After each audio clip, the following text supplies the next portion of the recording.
बाबा बाबा हाँ अब कहाँ स्कूल जाबे? चला नाती अब दूसरे स्कूल में देखा ही दूर है वो। ठीक है।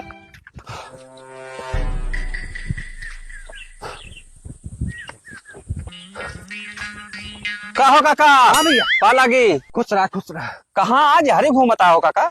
अरे आवा नहीं प्राइमरिया में यही नतीवा का एडमिशन करावे के रहा है। हाँ हाँ तो पता लागी प्राइमरी बंद हो गए। हाँ हाँ एक तो सुनी है। अब वो 10 किलोमीटर दूर प्राइमरी है, वो मैं कहा था ले जा एडमिशन करावा। ये तो बड़ा दिक्कत है काका। अब दिक्कत का भैया घोल करियोग है, जानता है दारू 1 किलोमीटर मिलता है और स्कूल 10 किलोमीटर।